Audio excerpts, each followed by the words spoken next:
Marvellous marsupials, featuring some that you've probably never heard of. Marsupials diverged from other mammalian lineages quite early in the evolutionary process. Their evolution has been shaped heavily by geographic isolation, especially in Australia and South America, and by adapting to a broad variety of ecological niches. And this has given rise to some weird and marvellous animals, some of which are so rare or hard to find that they haven't been studied much. So let's take a look at some of these fascinating animals and the characteristics that make them so interesting. Marsupials are mammals belonging to the infraclass Mathetheria, sometimes called Marsupalia. What distinguishes them from placental mammals, like us, whales and bats for example, and monotremes such as the platypus and echidna, is mainly their reproductive strategy. Marsupials have short gestation periods. The young are born very underdeveloped and embryo-like. At this early stage, they almost miraculously make their way to the pouch, if the species has one, which is called a marsupium. They latch onto a teat and cling on until they are fully developed. In species without a pouch, such as many carnivorous marsupials, there are just folds of skin. In burrowing marsupials such as wombats and bandicoots, the pouch opening can face backwards to keep the soil out. Many marsupial mothers can pause reproduction in adverse conditions or moderate what offspring survive depending on the availability of food and water. Also, marsupial milk changes in composition over the course of pouch life, adapting to the changing needs of the young. As an interesting side note, in case you've ever watched a female kangaroo carrying a rather large joey in her pouch and wondering how she did it, many female marsupials have additional pubic bones called epipubic bones. These bones project forward from the pelvis and help support their pouches. There are over 330 living species of marsupials. Most of them live in Australia and New Guinea, while some are found in the Americas, such as opossums and shrew opossums. They inhabit a wide variety of environments, from high alpine regions to coastal forests and deserts. Many species are arboreal, others are both arboreal and terrestrial, some completely terrestrial, and a few are fossorial, that is, they live underground. One species, the water opossum or yapok, Chironectus minimus, is aquatic. And as an aside, in case you're wondering, the young joey doesn't drown. The pouch has a strong muscular opening that keeps the pouch waterproof, even while the mother swims through the water to hunt for fish and insects. Many marsupials are nocturnal, some are diurnal, and others are crepuscular, meaning that they are active before sunrise and after sunset.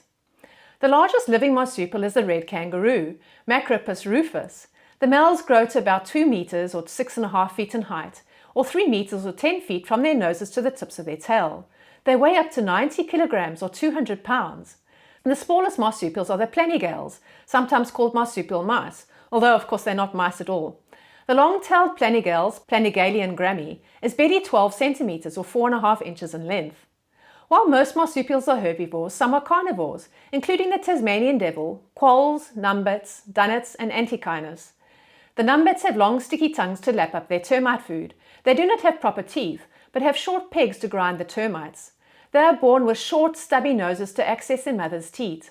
Their noses lengthen as they get older to reach the termites. The ferocious Tasmanian devil, on the other hand, has an enormous head in comparison to his body, with oversized, strong jaws and large teeth, and an attitude to match. Marsupials are an ancient and diverse mammal group. They broke off from other mammal groups over 160 million years ago. They have simpler brains compared to placental mammals, with differences in structure and bulk.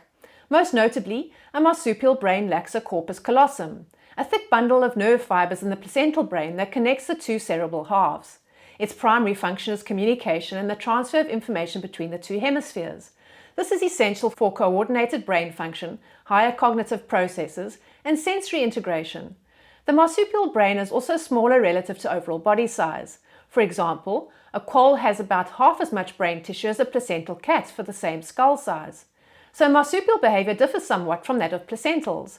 This may be the cause of their restricted vocal ability. Although marsupials are not entirely silent, few produce sounds of excitement or distress. Even the young don't cry when hungry. Of course, growling koala males in mating season and bad-tempered snarling Tasmanian devils are a few of the exceptions. As a result, marsupials are notably less intelligent than placental mammals. They have been regarded as primitive, but this is now understood in some cases as possibly an adaptation to harsh environments with less energy-intensive foods. For example, koalas eat eucalyptus leaves with little nutritional and energy value. They also have developed specialized digestive systems to process the toxins in these eucalyptus leaves. So koalas are usually slow-moving and lethargic as a result, and have less energy available for cognitive tasks. Most marsupials are also solitary except for mating season. Even the groups of grazing marsupials, such as mobs of kangaroos, are not true social groups. There is no hierarchical structure with leaders or elders. This limited social interaction may also make larger brains less necessary. So there are many facets that make these unusual animals so special. Here are a few marsupials you probably haven't heard of. Number 1. The southern marsupial mole, or ichari-chari, Notoriactes typhlops. These curious-looking animals are found in the central deserts of Australia. It looks like a mole, though it is not at all related, of course. It is perfectly adapted to burrowing, which in the hot desert it does a lot of. It has shovel-like paws, reduced external ears, incomplete eyes, and silky fur that helps it to move through the sand. It feeds on earthworms and larvae. Number 2. Tree kangaroos, Dendrolagus species. Australia has 2 species of arboreal kangaroo, Lumholtz's tree kangaroo and Bennett's tree kangaroo. They are both found in small isolated patches of tropical forest in northeastern Queensland. As many as 12 additional species are found in New Guinea, including Scott's tree kangaroo and the golden-mantled tree kangaroo. Compared to terrestrial kangaroos, tree kangaroos have longer and broader hind feet with longer curved nails. They also have a sponge-like grip on their paws and soles of their feet. Their tails are larger and more pendulous than terrestrial kangaroos, helping with balance while moving through the trees. Like terrestrial kangaroos, tree kangaroos do not sweat to cool their bodies. Rather, they lick their forearms and allow the moisture to evaporate. And number 3. Monito del Monte, Dromaeops glirioides. This tiny opossum lives in the temperate forests of southern Chile and Argentina. It is the only living species of an ancient order that predates many other existing marsupials. It is more closely related to some Australian marsupials than its South American marsupial neighbours. The Monito del Monte lives up in the trees, has a partially prehensile tail, is nocturnal, and eats insects, small lizards, and fruit. It acts as a seed disperser in its temperate forest habitat. These opossums accumulate a thick layer of fat under the skin of the body and tail in autumn, and hibernate during the colder winter months. Adults may weigh up to 49 grams or 1.5 ounces. And number 4, the mouse opossum, Marmosa chachapoya. This reddish-brown mouse opossum is found in the northern Peruvian Andes. It lives in cloud forest at the surprisingly high altitude of 2,660 meters, or 8,740 feet. This high elevation is unusual for a small mammal. This tiny mouse opossum is only 10 centimeters or 4 inches long. It has dark rings around its large eyes and a long tail. It was newly described in 2025. Which is fantastic! We're still discovering new animals. Unfortunately though, many marsupials are endangered or critically endangered due to habitat clearing, unsuitable fire regimes, and feral predators such as cats and foxes. Well, these marsupials are so fascinating, and admittedly, many are so unbelievably cute. Just as a bonus, here is a greater glider, Pteroides species. These nocturnal species are found in eastern Australia. Their long, soft fur makes them look larger than they are. These marsupials glide by means of a membrane that stretches from their elbow to their ankle on each side. They bend their forearms and tuck their wrists under their chin when they glide.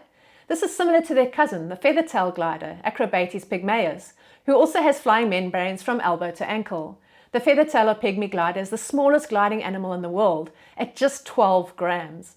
Their better-known cousins, the sugar gliders, have their membranes extending from the wrists to the ankles. So how cute are they? And so fabulously fascinating. Well, that's it for this video. Let me know in the comments what your favorite marsupial is. And if you found this video interesting, please like and subscribe.